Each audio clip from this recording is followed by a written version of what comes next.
বন্ধুরা কেমন আছেন? আশা করছি ভালো আছেন। আজ থেকে অর্থাৎ আজ 9 জুন 2024, এই 2024 9 জুন থেকে আজ থেকে শুরু করছি নতুন একটি পর্ব। সেটি হচ্ছে গত 12 ঘন্টায় ইসরায়েল এবং ফিলিস্তিন কনফ্লিক্টের যেসব ঘটনা ঘটেছে ইসরায়েল এবং ফিলিস্তিনে, সেগুলো আপনাদেরকে জানাতে চেষ্টা করব। এবং কোত্থেকে জানাবো সেটি হচ্ছে বাংলাদেশ সহ বিশ্বের অন্যান্য পত্রপত্রিকায় যেগুলো শিরোনাম হয়, সেই শিরোনামগুলো শুধু আপনাদেরকে আমি জানাবো। আজ যেমন প্রথম আলোতে শিরোনাম হয়েছে গাজায় স্থল, সমুদ্র ও আকাশপথে ইসরায়েলের হামলা, নিহত 2 শতাধিক। প্রথম আলো। ইসরায়েলি হামলায় গাজায় 3000 শিশুর অঙ্গহানি, এটি শিরোনাম করেছে কালবেলা। আমরা জানি যে নারী এবং শিশু বেশি মারা যাচ্ছে, তার মধ্যে অঙ্গহানি 3000 শিশুর, এটি আরও বাড়বে। জাতিসংঘের কালো তালিকায় ইসরায়েলি সেনাবাহিনী, এটি বলছে দৈনিক সমকাল। কিন্তু জাতিসংঘের কালো তালিকায় ভুক্ত হলে ইসরায়েলের কি ক্ষতি হবে, কি লাভ হবে, বা জাতিসংঘ কি অ্যাকশন নেবে ইসরায়েলের বিরুদ্ধে, সেটি কিন্তু ক্লিয়ার না।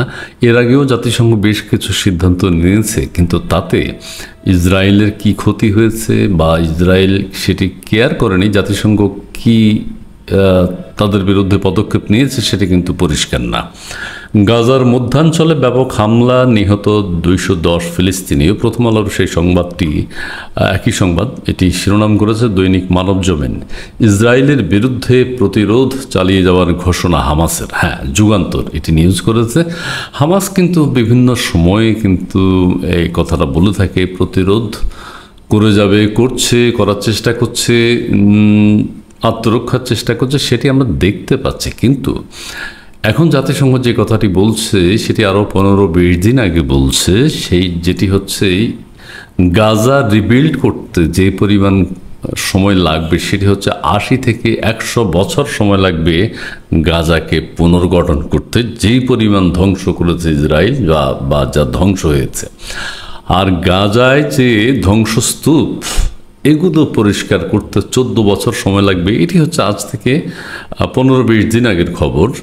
এখন নিশ্চয়ই সেই সময় আরও বেড়ে যাবে, এটি সহজে অনুমান করা যায়। গাজা থেকে ইসরায়েলি 4 জিম্মি উদ্ধার, বিবিসি বাংলা। 4 জন জিম্মিকে উদ্ধার করেছে, আমরা এই সংবাদটি জেনেছি। এবং 4 জন জিম্মিকে উদ্ধার করতে গিয়ে ফিলিস্তিনের 210 জনকে হত্যা করেছে ইসরায়েল, এটি হচ্ছে বাংলাদেশ প্রতিদিন। 4 জন জিম্মিকে তারা বলছে যে তারা উদ্ধার করেছে, কিন্তু 4 জনকে উদ্ধার করতে গিয়ে 210 জন ফিলিস্তিনিকে হত্যা করেছে ইসরায়েল।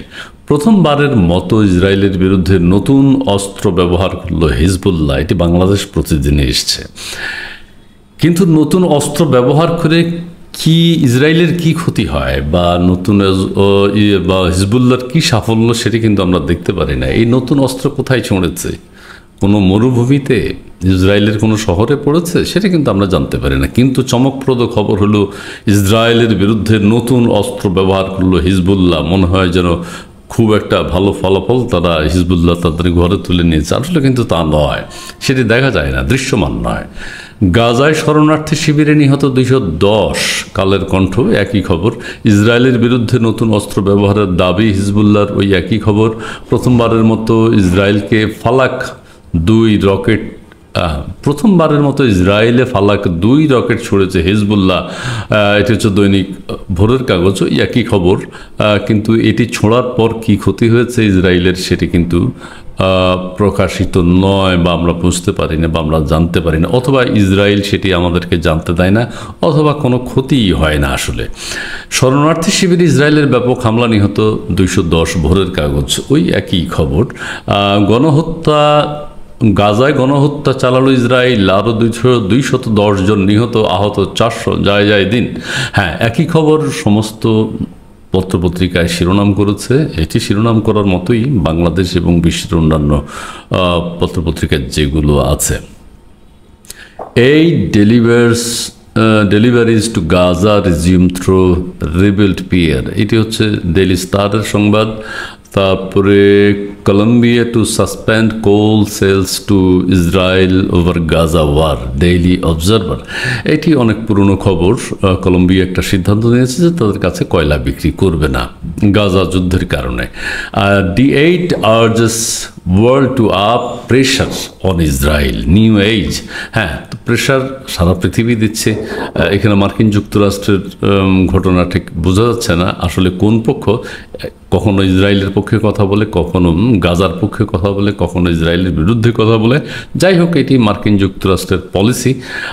তবে তাদের বিশ্ববাসী যেটি জানে, ইসরায়েলকে মার্কিন যুক্তরাষ্ট্র তাদের বন্ধু হিসেবে অবশ্যই সহযোগিতা করে এবং গাজার যে সহযোগিতা পাবে না। যাই হোক, আজ 9 জুন, আবারও বলছি, 12 ঘন্টার যে সংবাদ শিরোনামগুলো হয়েছে, 12 ঘন্টা ইসরায়েল এবং ফিলিস্তিনের মধ্যে যে সংঘাতগুলো হয়েছে, সেগুলোর শিরোনামগুলো আপনাদের সামনে তুলে ধরলাম। আগামীকাল আবার, অর্থাৎ 10 জুন, নতুন করে আবার আপনাদের সামনে আসবো। গত 12 ঘন্টায় ইসরায়েলে কী কী হবে, গত 12 ঘন্টায় ইসরায়েলে কী কী হয়েছে, আগামীকাল আপনাদেরকে জানাবো।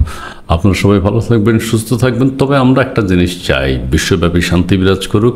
ইসরায়েল ফিলিস্তিনের যে সংঘাত সেটি বন্ধ হোক, শান্তি বিরাজ করুক। ইসরায়েলে গাজায় যে ধ্বংস নেমে এসেছে, গাজায় যে ধ্বংস হয়েছে, সেটি রিবিল্ড করতে 80 বছর সময় লাগবে। এটি হচ্ছে জাতিসংঘের হিসাব অনুযায়ী, এবং 14 বছর লাগবে যে জঞ্জাল তৈরি হয়েছে সেগুলো ওখান থেকে যদি সরাতে হয়, সে সময়টি লাগবে। আমরা সংঘাত চাই না, শান্তি চাই, শান্তি বিরাজ করুক। এই প্রত্যাশা এখানে শেষ করছি। আপনারা সবাই ভালো থাকবেন, সুন্দর থাকবেন। ধন্যবাদ।